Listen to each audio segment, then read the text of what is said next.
ఈరోజు రాగానే తనకు 14 రోజుల జ్యుడిషియల్ కస్టడీకి రిమాండ్ విధించారు.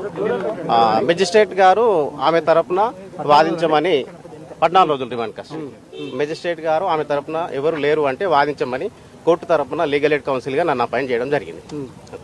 ఇప్పటి వరకు మీకు ఏమైనా ఆధారాలు వచ్చాయా సార్ ఈ కేసుకు సంబంధించి? ఏం లేదు. ఏ రకంగా మోసం చేసింది, ఏ రకంగా అది ఏం లేదండి. రిమాండ్ కేసు డైరీ ఇప్పుడే ఇచ్చారు. అంతా పరిశీలించిన తర్వాత ఆమెకు బెయిల్ వేసి చూసుకొని ఆమె కేసును వాదించడానికి మేము ముందుకు వస్తాం. ఎన్ని రోజుల్లో బెయిల్ వస్తుంది సార్ అనుకోవచ్చు? చెప్పలేమండి. ఇది 30 రోజుల్లో కానీ 15 రోజుల్లో కానీ రావచ్చు. ఈమె పైన పెట్టిన సెక్షన్స్ ఎలాంటివి సార్? ఆడ అనుకోవచ్చా, మొగ అనుకోవచ్చా? మీరు ఎట్లా ట్రీట్ చేస్తారు? అది చీటింగ్ అండి. ఈమె చేసింది చీటింగ్ కేసు కాబట్టి ఏ విధమైన చట్టపరమైన చర్యలు తీసుకోవాలో వాళ్ళు కోర్టు వారు తీసుకుంటారు. ఇప్పుడు పురుష జైల్లో ఉంటుందా, మహిళా జైల్లో ఉంటుందా? మహిళా జైలు అనేది పురుష జైలు అనేది మనం చెప్పలేమండి, డాక్టర్లు చెప్తారు, మేము చెప్పలేము. మీరు కోర్టుకి ఏమని విన్నపిస్తారు సార్? ఇప్పుడు జెంట్స్ జైల్లో ఉన్న పరిశానే, లేడీస్ జైల్లో ఉన్న పరిశానే, వీళ్ళకు ప్రత్యేక జైల్స్ లేవు కానీ వీళ్ళను పోలీసు వారు చూసుకుంటారండి. ఏ జైల్లో పెట్టాలి ఏందనేది పోలీసు వారు చూసుకుంటారు.